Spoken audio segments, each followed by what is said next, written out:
안양시 동안 을구의 미래통합당 원내대표 맡고 있습니다. 심재철입니다.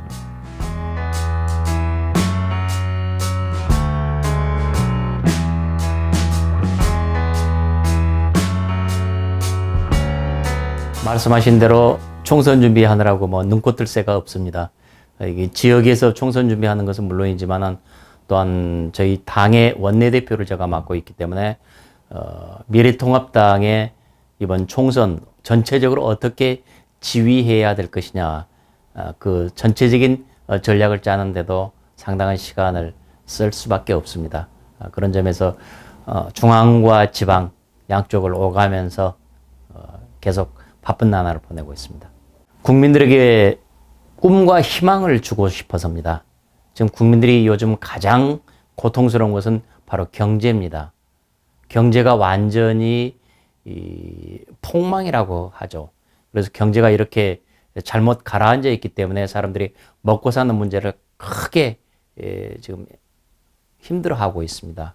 그래서 어떻게 하면 경제를 잘 살릴 것이냐 하는 건데, 경제를 살리려면은 현재 문재인 정권의 경제 정책 기조, 소득주도 성장이라는 말로 대표되고 있는 이 경제 성장의 기조 자체를 바꿔야 합니다.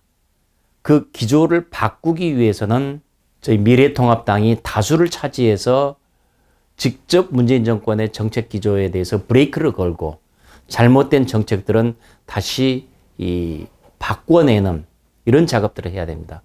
바로 그런 것들을 위해서 총선에 출마해서 이번에 반드시 당선되고, 그리고 그 힘들이 모여져서 문재인 정권의 잘못된 경제정책, 이것을 바로 잡아야 되겠다라는 그 생각에서 출마하게 된 겁니다.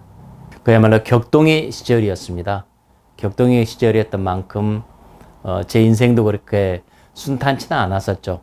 학교 다닐 때부터 시작해서 아마 1980년에 그 당시에 서울대학교 총학생회장이었습니다. 그래서 80년 민주화 봄 때 전두환 정권하고 맞서 싸우다가 감옥에 갔었고요. 그 다음에 MBC의 보도국 기자로 취직해서 이 방송 민주화 투쟁에 또 나섰습니다. 그래서 감옥에 두 번째로 가야 됐고, 이제 그런 이런저런 우여곡절들을 겪었던 젊은 시절이었습니다. 그래서 취업 문제가 가장 심각하죠. 그래서 청년들에게 꿈을 가꿀 수 있도록 일자리를 만들어주는 것, 이것이 가장 커다란 일입니다. 그런데 그 일자리를 만들기 위해서는 일자리는 국가에서 만드는 게 아니라 기업이 만듭니다. 그래서 기업들이 활동을 제대로 할 수 있도록 하는 것, 그리고 그걸 위해서는 무엇보다도 지금 켜켜이 쌓여있는 규제를 푸는 것이 가장 먼저 해야 될 일입니다. 그리고 정부로서는 정책 기조를 근본적으로 뜯어 고치는 것. 이 두 가지가 지금 양쪽에서 만났을 때 그런 점을 생각해서라도, 특히 젊은이들의 꿈과 희망을 위해서라도 일자리를 만드는, 특히 고용을 어떻게 늘릴 것이냐. 바로 이 점 때문에 저는 문재인 정권의 경제 정책이 근본적으로, 소득주도 성장 정책이 근본적으로 잘못됐다라는 걸 아까 말씀드렸고요. 그리고 이 점에 걸쳐서 저는 우선 당장 필요한 것이 정책 기조는 바꾸지 않더라도 규제부터 뜯어내자. 규제 혁신을 하자. 바로 이것이 지금 당장 해야 될 일이다. 그래야 젊은이들의 일자리가 생긴다. 이렇게 보고 있습니다. 바이오랄지 아니면은 신소재 분야랄지 해서 이런 부분들은 청년들이 꿈과 역량을 충분히 발휘할 수 있는 부분이고요. 그리고 청년들이 요즘에 이거 톡톡 튀는 그런 감성들로 해서 새로운 사업 영역들을 굉장히 무진장 펼쳐나갈 수가 있습니다. 그 꿈과 희망이 좌절되지 않고, 좌절했더라도 다시 또 일어설 수 있는 분위기를 만들어주는 것. 이것이 지금 국가에서 해야 될 일이고, 바로 국회의원들이 그런 사회 분위기를 만들어가는 것이 가장 필요한 일이라고 저는 생각을 합니다. 1980년 5월달 서울의 봄 시절을 저는 빼놓을 수가 없죠. 당시에 서울대학교가 전국 학교 중에서 가장 먼저 학생회가 만들어졌고요. 그리고 그로 인해서 전국 학생운동을 서울대학교가 리드를 하게 되는 그런 선도적인 위치에 서게 됐었습니다. 지금 생각해 보면은 이 학교 다닐 때 그때 열정은 충만했지만은 노련함이 좀 부족했다라는 게 이제 나이 먹어 보니까 조금 좀 이제 되돌이켜 보이는데, 아무튼 당시에 그때 서울대학교 아크로폴리스라는 그 광장에서 매우 많은 수의 학생들이 모여서 대한민국의 민주화를 위해서 열망했던 그 시절들 생각하면 지금도 그 함성들이 쟁쟁하게 귓가에 울리고 있습니다. 그 가장 첫 번째가 여러 정당과 자유우파 세력들과 통합을 했던 것이죠. 그것이 가장 우선 첫 번째고요. 그리고 그 구체적인 모습으로 당의 이 대표 색깔을 이런 지금 핑크로 지금 바꿨습니다. 예전에는 제 넥타이 같은 빨간색이었지만 지금은 이렇게 아주 예쁜 봄에 어울리는 핑크로 바꿨습니다. 이것은 곧 우리가 우리 자신을 스스로 바꾸고 국민들에게 가까이 다가가겠다라는 그런 표시입니다. 그리고 이제 세 번째가 이번 총선에 나가는 사람들을 상당히 지금 이 교체를 했습니다. 그래서 인적 쇄신을 통해서 우리가 개혁적인 모습을 보이고, 그로 인해서 국민들이 조금 더 쉽고 편안하게 다가올 수 있도록 우리 자신을 비우고 바꾸는 일들, 이런 일들을 해나가고 있습니다. 단지 시간 내에 마스크 문제를 해결하기는 쉽지가 않을 겁니다.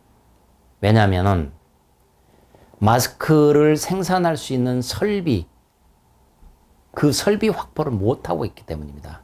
그런데 우리나라는 아무런 조치도 취하지 않고 확진자가 나온 지 40여일 만에 수출을 금지시키고 이제 마스크를 만들려고 하는데, 벌써 전 세계적으로 마스크 만드는 원료, 필터가 가장 핵심적인 그 원료값이 대폭 올라버렸습니다. 그리고 지금 이 순간에도 국가에서는 마스크 생산 설비를 우리가 사서 직접 민간에 주겠다, 이 정책을 펴지 않고 있습니다. 물론 지금은 그 마스크 생산 기계값도 많이 올랐고 구하기도 힘들어졌습니다. 전 세계에서 그 기계를 찾고 있으니까. 이 상황인데도 그런 점들을 바라보면 마스크를 준비하는 것도 대단히 미흡했다. 그래서 공급 물량에 대한 기본적인 시각 자체가 없었다. 그래서 지금 국민들이 이렇게 마스크에 고통을 받고 있습니다. 지금 사람들과의 만남들, 여러 사람이 모이는 장소에 나가지 않는, 심지어는 가게 나가는 것도, 시장 나가는 것도, 백화점 나가는 것도 꺼려버리고, 그로 인해서 대한민국 경제 자체가 서서히 침몰하고 있습니다. 머지않아서 지금 이 고용에 대한 큰 위기가 지금 폭발하지 않을까 큰 걱정입니다. 바로 이런 어려움들, 문재인 정권이, 대통령이 나서서 진두지휘하면서 이 문제를 풀어나가야 됩니다. 이때 전문가의 의견을 충분하게 참고를 하시기 바랍니다. 최초부터 전문가의 얘기를 듣지 않다가 이렇게 낭패를 당하고 있습니다. 제발 국가에서, 그리고 정부 당국에서 이런 문제들을 전문가의 의견을 잘 청취해서 잘 풀어나가기를 바랍니다. 그리고 그로 인해서 우리 국민들에게 웃음을 하나씩 하나씩 되찾아 주도록 했으면 좋겠습니다. 기성세대와 다른 청년세대가 가질 수 있는 것은 꿈과 희망이 있고 그것을 패기 있게 추진해 나갈 수 있다는 것입니다. 좌절해도 다시 일어설 수 있는 나이가 된다. 그런 점이 청년들이 가지고 있는 가장 큰 특징입니다. 그런 점에서 우리 안양의 청년들도 힘과 용기를 내고 자기 스스로 미래를 개척해 나가겠다는 당찬 그 꿈들을 잘 갖고있으면 좋겠습니다. 그리고 기성세대들이 해야 될 일은 그 청년들이 잘 일어설 수 있도록 북돋아 주는 것, 그리고 청년들이 또다시 도전하고 뛰어나갈 수 있는 여건들을 만들어 주는 것, 실패한 청년들에게 다시 한번 박수를 보내고 격려할 수 있도록 사회 분위기를 만드는 것이 우리 기성세대들이 해야 될 일이라고 생각합니다. 그런 점에서 저 같은 생각을 하는 사람들도 많이 있을 겁니다. 우리 힘든 청년들, 당장 힘들지 모르지만 그래도 힘내시고 함께 이 어려움들 이겨나갔으면 좋겠습니다. 저부터도 열심히 돕도록 하겠습니다. 힘내십시오.